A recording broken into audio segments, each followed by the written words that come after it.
Interesting পার্টে চলে আসি। এখানে আমরা দেখতে পাচ্ছি যে আমাদের হেডারটির ব্যাকগ্রাউন্ড যে কালার, স্লাইডার এরিয়ার ব্যাকগ্রাউন্ডটি যে কালার, আবার হোয়াট উই ডুতে একটা ডিফারেন্ট কালার রয়েছে। এখানে উপরের দুটো সেকশনে একই ধরনের কালার। আমরা যদি গ্রিড প্যানেলটাকে একটু ডিজেবল করি কিছুক্ষণের জন্য, দেখতে পাচ্ছি একই ধরনের কালার উপরে এবং নিচে একই অন্য ডিফারেন্ট কালার, এখানে একটি ডিফারেন্ট কালার। তার মানে আমাদের এই টেমপ্লেটটিতে প্রতিটা সেকশনের জন্য ভিন্ন ভিন্ন কিছু কালার রয়েছে। যেমন এখানে কিন্তু দুটো কালার, উপরের সেকশনটি একটা কালার হবে ডুইং সামথিং ডিফারেন্ট সেকশনটি যেটি, এবং তারপর আওয়ার সার্ভিস এই সেকশনে কিন্তু একটা ডিফারেন্ট কালার। সো প্রতিবার আমরা সেকশনে কালারের সিএসএসটি না লিখে আমরা যেটি করব, প্রত্যেকটি কালারের জন্য একটি করে ক্লাস নিব। সেটি হতে পারে BGO 1 2 3 4 5 এভাবে। তো আমরা এই প্রথম কালারটির জন্য একটি সিএসএস নিচ্ছি, সেটি হচ্ছে BG1। আপনারা বিভিন্ন নামই নিতে পারেন যেটি পছন্দ হয়, যেমন কালার 1, কালার 2, কালার 3 এভাবে। তো আমি ক্লাসগুলো বসিয়ে দেই, আপনারা লক্ষ্য করুন।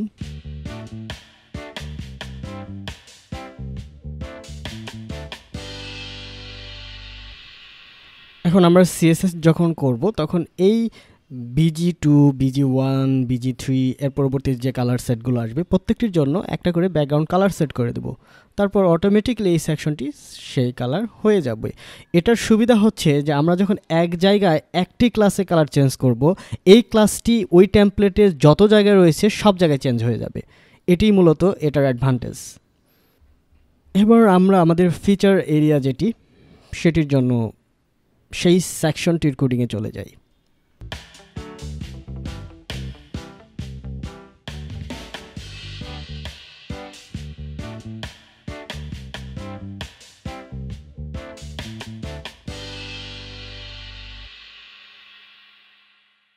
এখানে কলামটি কত সেটি জানার জন্য আমরা আবারও বুটস্ট্র্যাপ গ্রিড এই লেয়ারটিকে এনাবল করছি। এখানে দেখতে পাচ্ছি যে মূলত 3টি কলাম রয়েছে, বাহ্যিকভাবে আমরা দেখতে পাচ্ছি এখানে।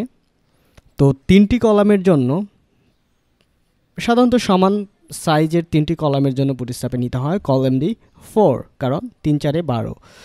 তো 1 2 3 4 এখানেও দেখা যাচ্ছে 4, তাহলে আমরা নিঃসন্দেহে লিখতে পারি কল এমডি 4।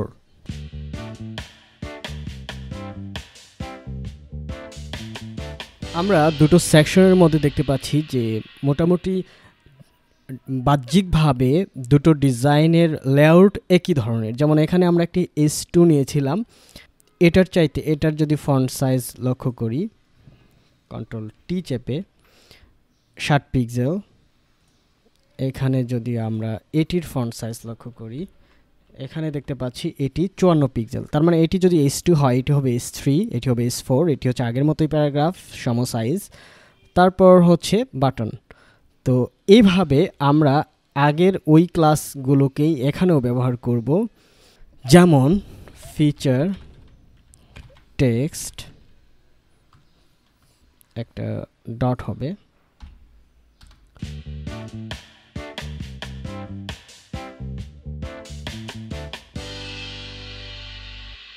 এবার যদি ডিজাইনটিকে লক্ষ্য করি দেখতে পাচ্ছি যে এটি একটি ডার্ক ব্যাকগ্রাউন্ডের ভেতর হোয়াইট টেক্সট, এটি একটি লাইট ব্যাকগ্রাউন্ডের ভেতর ব্ল্যাক টেক্সট।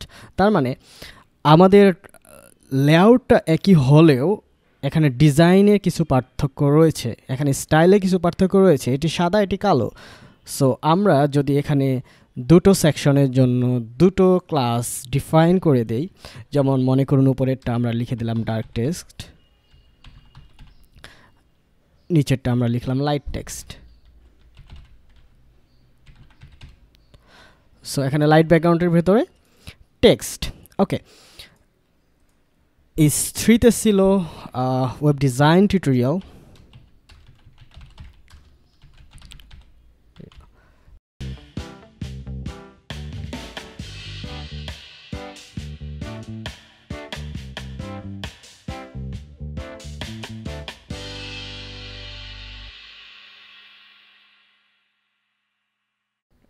এখানে আপনারা লক্ষ্য করুন এই যে বাটন, এই বাটন, সবগুলো বাটনের ডিজাইন একই রকম। এখন আমরা আমাদের একটা পার্সোনাল ক্লাস এখানে দিয়ে দেই, যেমন মনে করুন এফসি বাটন। তাহলে হবে কি, এই এফসি বাটনের ভেতর আমরা স্টাইল লিখব, কারণ আমাদের একই ধরনের বাটন বারবার দিতে হচ্ছে। আমরা এফসি বাটন নামে একটি বাটন নিলাম। এরপর এই সেকশনটিকেই আমরা কপি করে দিয়ে দিই, বা আমরা চাইলে একটি কাজও করতে পারি, পুরো ডিপটাকে ডিলিট করে দিয়ে এই ডিপটিকে কন্ট্রোল ডি চেপে দুবার কপি করে নিলাম। আচ্ছা, তার মানে এখানে আমাদের ফিচার এরিয়াটিও কমপ্লিট হয়ে গেল। চলুন যাওয়া যাক এরপর এই যে প্রোমো এরিয়াটি রয়েছে এটির মার্কআপে।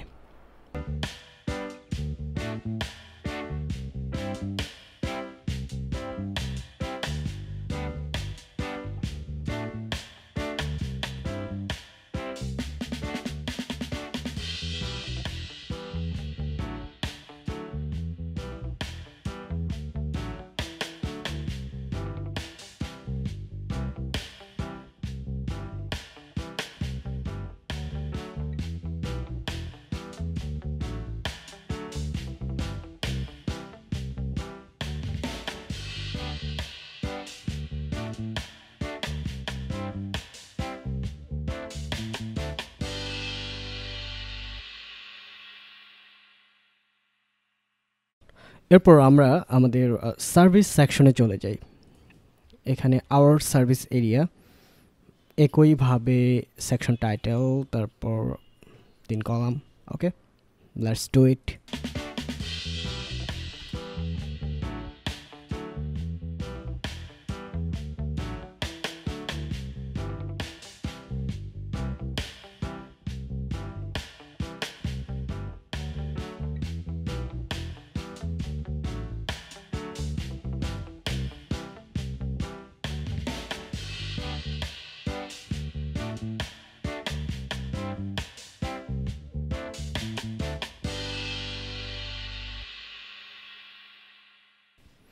এখানে আমাদের এই রোটির জন্য, এটি পুরোটাই একটি সেকশন, এই সেকশনের ভেতর একটি রো, সেকশন টাইটেল, তারপরে সেকশন রোটি হচ্ছে আমাদের যে সার্ভিসগুলো রয়েছে সেই সার্ভিসের বক্স।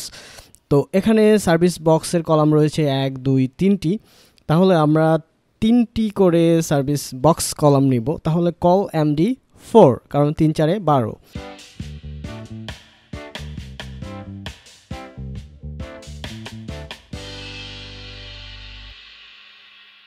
আপাতত ফন্ট অসামের ক্লাসটি লিখে রাখি, পরে আমরা ফন্ট অসামটি ইন্টিগ্রেট করব আমাদের থিমে।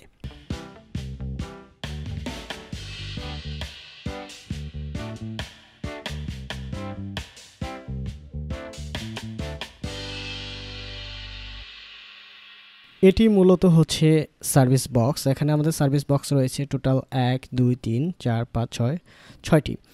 তো আমরা 6টি সার্ভিস বক্স নিয়ে নেই, একটি নেওয়া আছে, তার মানে আরও 5টি নিতে হবে। 1 2 3 4 5। ওকে,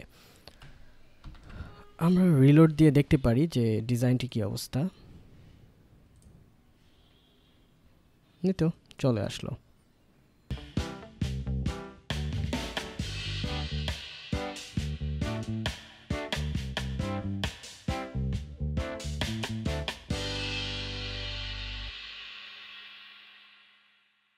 আমাদের সার্ভিস সেকশনটিরও কাজ শেষ। এরপর ব্লগ সেকশন, তারপর প্রাইসিং প্ল্যান, এরপর কন্ট্যাক্ট আস এবং ফুটার।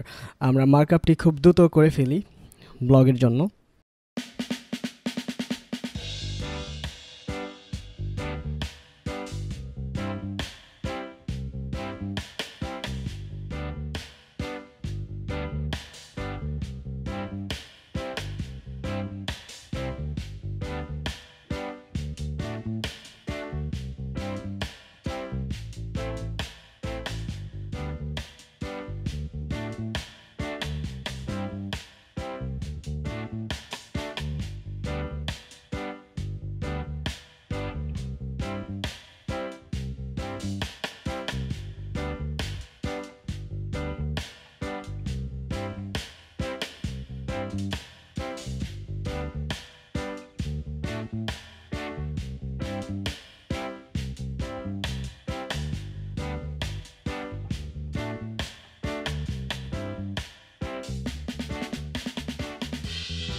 এখানে আমরা খুব সহজভাবে ব্লক সেকশনটিও করে ফেললাম। যদি আমরা দেখতে চাই সেভ করে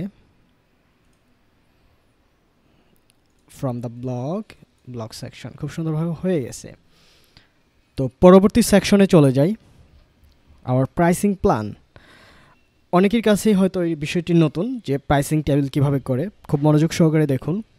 যথারীতি সেকশন টাইটেল একই রকম,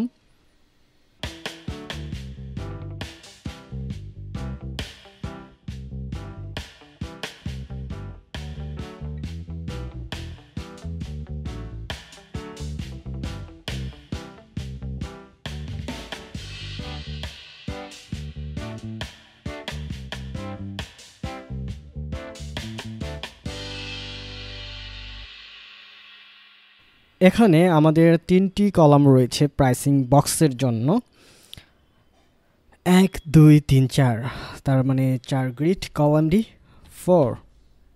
আচ্ছা, এর ভেতরে কি থাকবে? এর ভেতরে থাকবে হচ্ছে একটি প্রাইসিং বক্স,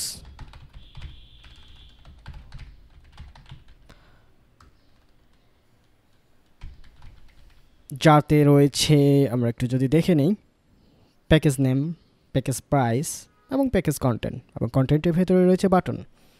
তাহলে আমাদের মার্কআপটি হবে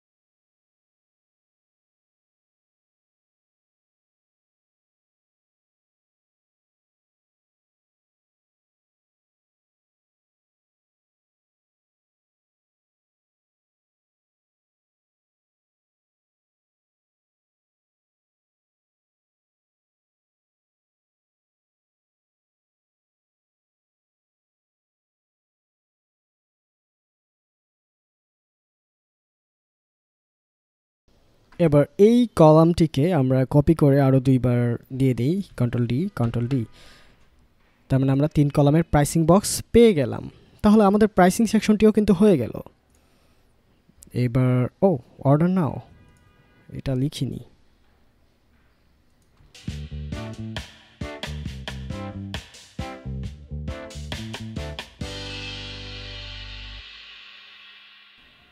ওকে, এবার contact us, same as previous.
বাটনটি বাম পাশে রয়েছে, সো আমরা এটিকে পুল করে দেই বাম পাশে, পুল লেফট। ওকে, আমাদের কন্ট্যাক্ট সেকশনটি কমপ্লিট। আমাদের পেজটি অলমোস্ট কমপ্লিট। এবার আসি ফুটারে, যেটি সর্বশেষ সেকশন, ফুটার।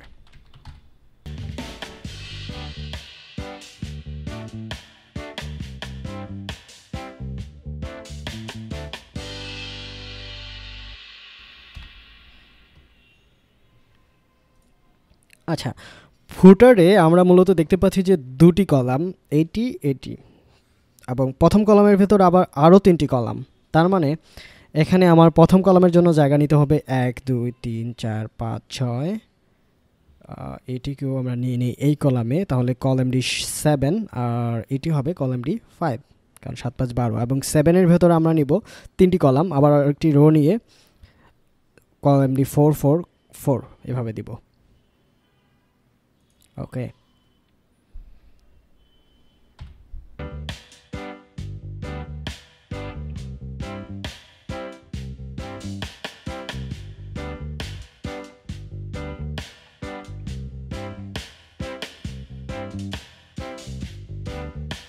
ও এটি ছিল কন্টাক্ট আস।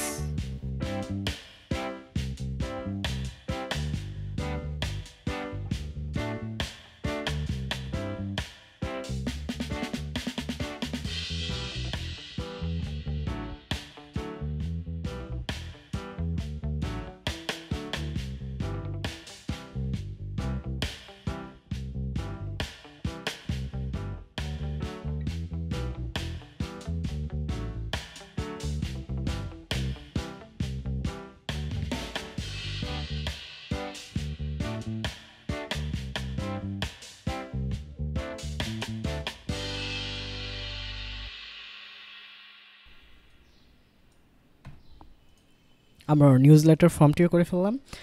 এবার সর্বশেষ, এবং ফুটারের পর আসলে কোনো সেকশন দেওয়া ঠিক হবে না, সো ফুটারের ভেতরেই আমরা কপিরাইট সেকশনটি করব, একদম নিচে এই সেকশনটি। ওকে, তাহলে রো, এই রো এর ভেতরে আমরা করে ফেলি।